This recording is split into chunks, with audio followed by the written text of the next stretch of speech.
στέγαση είναι δικαίωμα, δεν είναι χρηματοοικονομικό προϊόν και αυτή είναι μια μάχη που δίνουμε στην Αθήνα αλλά και στην Ευρώπη.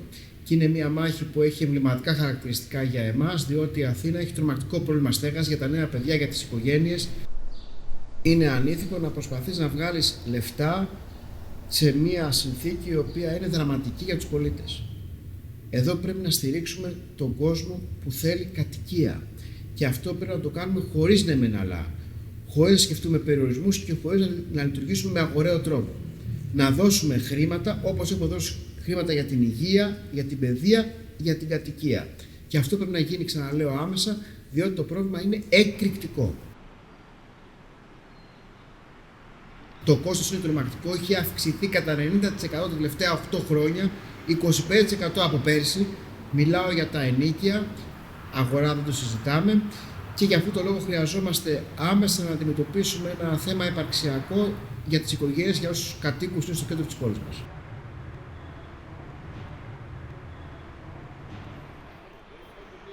Έχουμε φτιάξει μαζί με αρκετούς δημάρχους από πρωτεύουσες σε όλη την Ευρώπη, κυρίως Ρώμη, Βαρκελόνη αλλά και Παρίσι, μια Ευρωπαϊκή Συμμαχία για την κοινωνική και προσιτή στέγη. Εκεί είπαμε ότι η Αθήνα θέλει συνολικά 1.000 κατοικίες.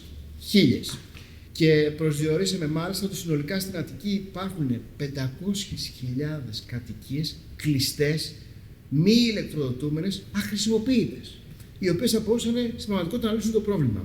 Μάλιστα είμαστε οι πρώτοι σε όλη την Ευρώπη σε μη ηλεκτροδοτούμενα κτίρια. Το 30% των κτιρίων της Αθήνας είναι μη ηλεκτροδοτούμενα. 10 με 15% είναι ο ευρωπαϊκός μέσος όρος. Γι' αυτό και έχουμε στο πλαίσιο της Ευρωπαϊκής Πρωτοβουλίας αναπτύξει όχι μόνο τις 1.000 κατοικίες και πόσες για τις υπόλοιπες πόλεις, αλλά και ότι χρειαζόμαστε 300 δις συνολικά σε όλη την Ευρώπη για να μπορέσουμε να λύσουμε το πρόβλημα. Είναι πολλά.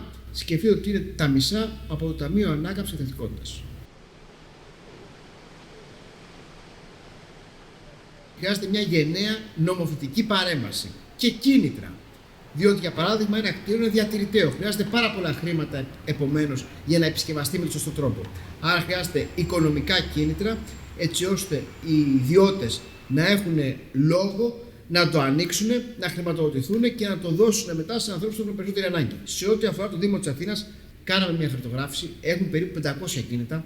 Από αυτά βρήκαμε ότι υπάρχουν 16 συνολικά διαμερίσματα που μπορούμε να χρησιμοποιήσουμε σχετικά λίγα χρήματα, 8 και 8.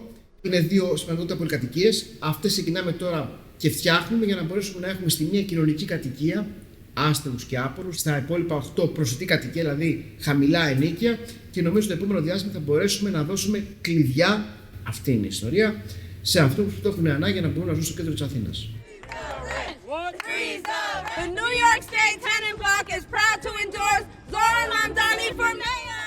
This is a campaign that from the very beginning has understood that a majority of New Yorkers are tenants, and we finally need to see city government that recognizes that. And the first step we take in doing that is by freezing the rent for more than 2 million tenants. I said I believe we can freeze the, make buses faster, deliver universal.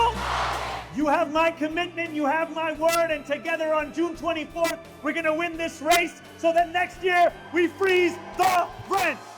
Τη στιγμή στη Νέα Υόρκη ο Μαμντάνι που κατεβαίνει δήμαρχος έχει πει αυτό ακριβώς. Θα παγώσω τις τιμές των ακινήτων και τα ενοίκια. Εμείς δεν μπορούμε να το κάνουμε σαν Δήμος Αθήνας. Το προτείνουμε, το έχουμε προτείνει στην κυβέρνηση, όπως προτείναμε και με τη μελέτη φέρουσας ικανότητας και παγώσαμε τη νέα βραχυχρόνια μίσθωση σε συγκεκριμένες περιοχές Αθήνας, όπως την Πλάκα, στο Κουκάκι και άλλες όπου ήταν υπερκορεσμένες. Δεν έχουμε δυστυχώς τη δυνατότητα μόνοι μας να το προσεγγίσουμε το θέμα.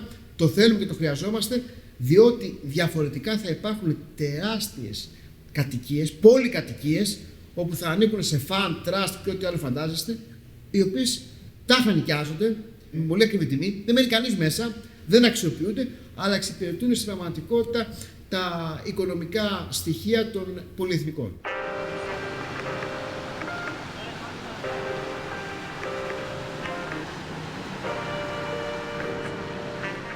Καταρχάς, όποτε πάω στην Ευρώπη μου λένε είσαι μόνη πρωτεύουσα που δεν έχεις καμία κοινωνική κατοικία. Στις υπόλοιπες πρωτεύουσες, στις μεγαλοπόλεις, φτιάχνουν τεράστια κτίρια, κοινωνικές κατοικίες από την κυβέρνηση με λεφτά της κυβέρνησης και δίνονται στους Δήμους. Μου λέει λοιπόν, έχετε προγράμματα και λέω 10.000 ευρώ για να γίνει ανακαίνιση στο σπίτι και μετά να το παραδώσει σε κοινωνική κατοικία, σε προσιτή κατοικία στην πραγματικότητα, σε χαμηλές τιμές. Και μου λέει 10.000 ευρώ, πώς κάνεις λάθος, μήπως είναι 100.000 ευρώ. Λέω όχι, είναι 10.000 ευρώ. Και υπάρχουν, μου λένε, τέτοιοι άνθρωποι. Και η αλήθεια είναι ότι δεν έχουμε βρει, το πρόγραμμα δεν πάει καλά και αυτό δείχνει ακριβώς την προσέγγιση. Η προσέγγιση είναι στη λάθος κατεύθυνση. Κάποιοι βγάζουν πολλά χρήματα από αυτή την ιστορία. Γι' αυτό νομοθετεί η κυβέρνηση. Εμείς λέμε ότι πρέπει να νομοθετήσει για τους πολίτες της Αθήνας, έτσι ώστε η Αθήνα να μην γίνει ένα τεράστιο μολ, η Αθήνα να μην είναι μόνο τουρίστες και να μην είναι μόνο φαν, τραστ και πολυεθνικές. Και για να γίνει αυτό, πρέπει να στηρίξει οικογένειες και νέους ανθρώπους. Πώς? Δίνοντάς τους κλειδιά. Χωρίς κλειδιά, δουλειά δεν γίνεται.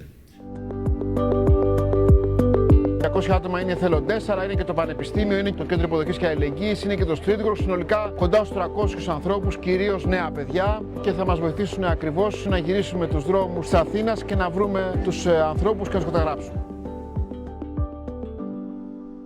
Η Αθήνα έχει αυτή τη στιγμή πρόβλημα ασθεγείας. Και μάλιστα μιλάμε για νέες μορφές ασθεγείας που σχετίζονται ακριβώς με τα κόκκινα δάνεια, με ανθρώπους που κάνουν τα σπίτια τους ή και που δεν έχουν πια να πληρώσουν για να καλύψουν το ενοίκιό τους. Σκεφτείτε ότι σε κανονικές συνθήκες, σε κανονικές λέω, δίνεις περίπου το μισό μισθό σου για το ενοίκιο. Αυτό είναι κάτι τρομακτικό, είμαστε πρώτοι σε όλη την Ευρώπη. Κάναμε μάλιστα πρόσφατα καταγραφή και μοιάζει ότι έχει διπλασιαστεί ο αριθμός των αστέγων, η κρυφή ασθεγία που προέρχεται ακριβώς από την τρομακτική πίεση για την κοινωνική στέγη. Εμείς έχουμε τότε μόλις για 200 κλίνες, όταν αυτή τη στιγμή μιλάμε έξω στον δρόμο είναι πάνω από 1.800. 1.800, 200 μόνο μπορούμε να καλύψουμε. Άρα χρειάζεται νέες μορφές οργάνωσης, κινηματικές εγώ το πιστεύω, για να μπορέσουμε να δείξουμε τον δρόμο. Ποιος είναι ο δρόμος? Έρχονται πάρα πολλά χρήματα στη χώρα μας από διάφορες δυνατότητες. Εμείς ζητήσαμε, ξαναλέω, με το Alliance όσα λεφτά περισσεύουν το Ταμείο Ανάκαμψης και Ανθεκτικότητας να δοθούν σε σπίτια που είναι κλειστά για να μπορέσουν να ανοίξουν, να υποδεχθούν τους ανθρώπους που το έχουν ανάγκη. Διαφορετικά το πρόβλημα θα ενταθεί και νομίζω ότι θα είναι πολύ δύσκολα τα πράγματα, διότι η κρίση βαθαίνει πάρα πολύ γρήγορα και το πρόβλημα γιγαντώνεται μέρα τη μέρα. Είμαστε εδώ για να σταματήσουμε την απόλυτη τουριστικοποίηση. Αυτό κάνει κακό και στο τουριστικό προϊόν. Διότι οι άνθρωποι που έρχονται θέλουν να δουν τον πολίτη, την αυθεντικότητα, τους ανθρώπους που ζουν και κατοικούν, τις συνήθειές τους, και όταν δεν υπάρχει αυτό, γράφουν και ήδη στα σχόλια: μην πάτε σε αυτή την περιοχή, είναι σκληρά τουριστική, δεν έχεις τίποτα να δεις από το χρώμα της Αθήνας. Και κλείνω με το εξής. Η Αθήνα είναι γνωστή σε όλο τον πλανήτη και βλέπω και τις αξιολογήσεις, είμαστε πρώτη, δεύτερη, τρίτη, στον τρόπο ζωής. Στο ότι υπάρχουν νέοι άνθρωποι, ότι είναι πάρα πολύ δυναμική, μια πόλη που δεν κοιμάται ποτέ, που κάθε γειτονιά έχει δικό της χαρακτήρα, που έχει δικά της χαρακτηριστικά, που έχει, ας το πούμε, μια αυτοτέλεια και δεν είναι στιλιζαρισμένη και που μπορείς να βρεις διαφορετικές εκφράσεις. Αν χαθεί αυτό, θα χαθεί ακριβώς και η μοναδικότητα της πρωτεύουσάς μας.